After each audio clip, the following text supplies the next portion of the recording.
Hi, welcome back to my YouTube channel. In this video, I will show you how you can deploy ASP.NET Web API to Azure. This is my agenda to publish the API to Azure.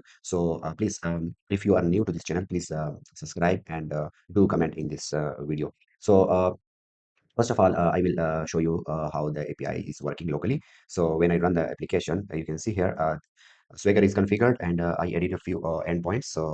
Conversation messages and user. When I test the conversation one, so you can see here it's getting data from the local database. This is the local setup. So if you want to publish the API to Azure, so how you will do this? So first of all, you will go to the Azure portal, and the first thing you will create Azure service because I will keep all the things in one resource group to easily manage in future. I created this Proto V2 according to my project. So you will create a resource group. So this is the first step, and the second step is I will create, because my application is using uh, database, so I will create a database. Okay, the first thing is I will search for SQL. You will need two things. The first thing is the server, and the second thing is the database. So we will host the database on that server. So first of all, I will create one server. So this is the second step. So here you can see that in the first step, I created the resource group. I will keep the SQL Server in the same resource group. So this is the first step. I will give name Proto V2 server. So yes, this name is available, so we can use the same name. So the second thing is you. I created the subscription resource group and the server name. Now this is the location of your resource SQL server.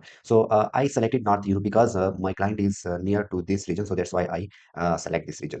You will be careful when you create any service. It should be closest to your user, the targeted user. So this step, server detail step, is done. Now authentication mode, I will use SQL server, and you can see here it will give you a username and password. So you will use the same username and password in your connection string. So I will give name.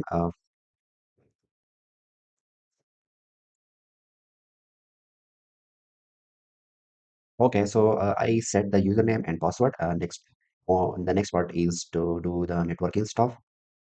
I will do the network settings, so keep it as default. And next is the security, keep it default. The This is the additional setting. Trial not now.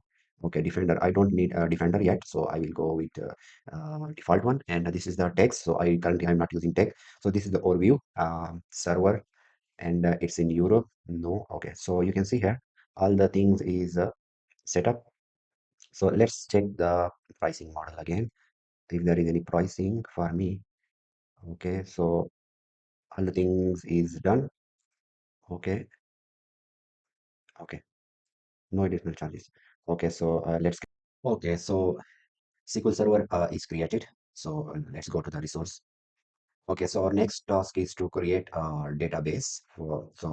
I will go back to home and I will search for SQL Server. So this time SQL Server is also created, already created. This time we'll create the database. So I will click on the database.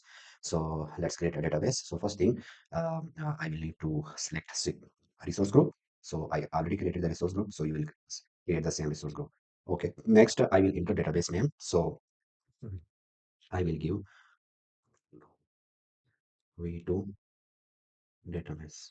Okay, so this will be the database name, and the resource group is default pick by not a Europe, and this is the server. So you can see here, I created this server, Proto 2 server, which is I created in the first step.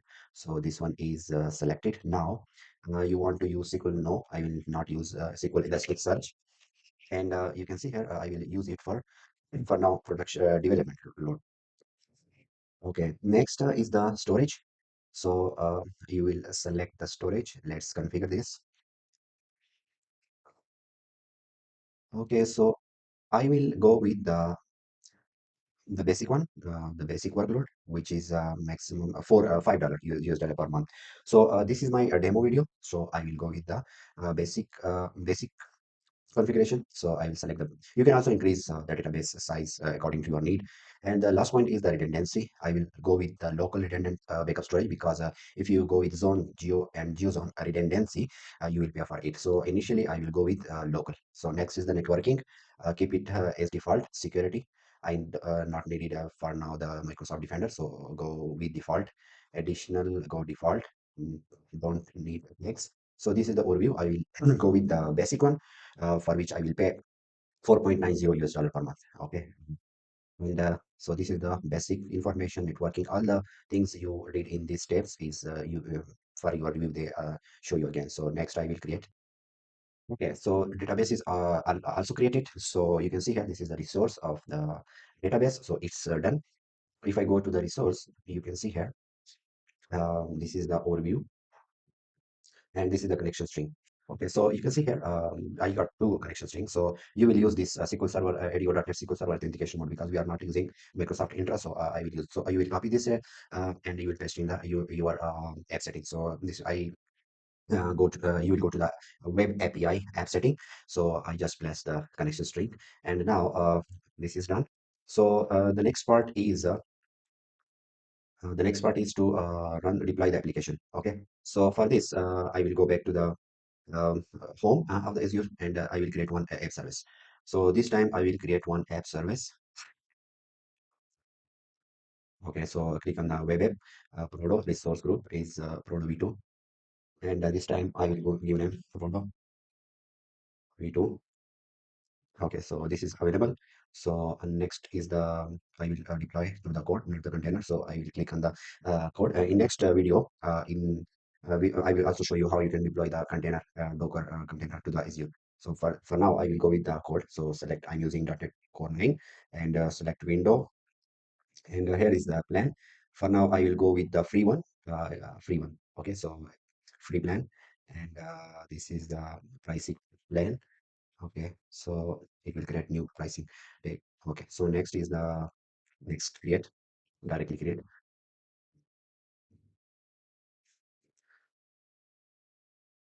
Okay, so click on the create one. SQL database and SQL Server is created. Then your next job is to go to Visual Studio. So you will log into the same account as you used in the Azure portal.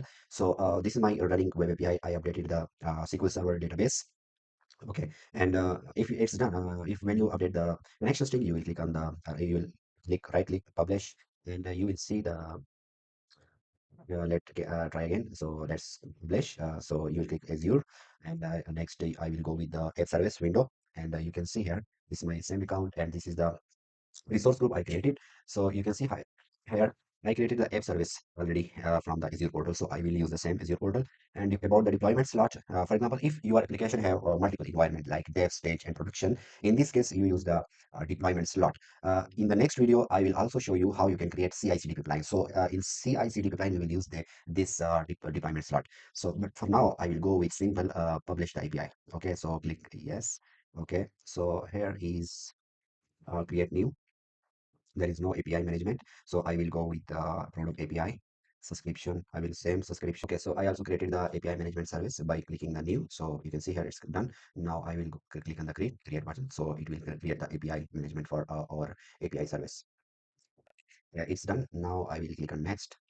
This time I will go without CI/CD pipeline, or you can also use a GitHub action to create a CI/CD pipeline. But for now I will create with simple. It will create publish file for me, and I will simply deploy it. So this is the last step.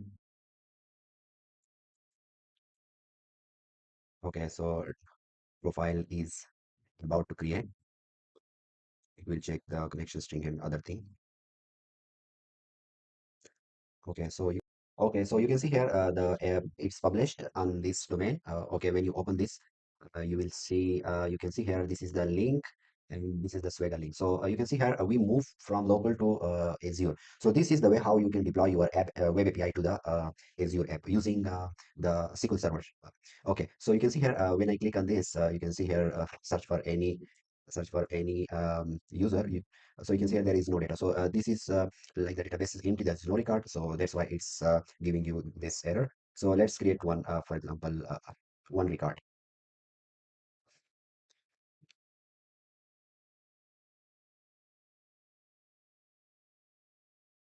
Okay, so this is request ID and this is collaboration ID. So you can see here this is created. But this time the data will be shown in the database in the Azure environment. So this is how you can deploy your web API to Azure. So I hope you will like and this video and you will learn many things from this video. Again, if you don't did not subscribe to my YouTube channel yet, so please subscribe and like this video and please share with your friends.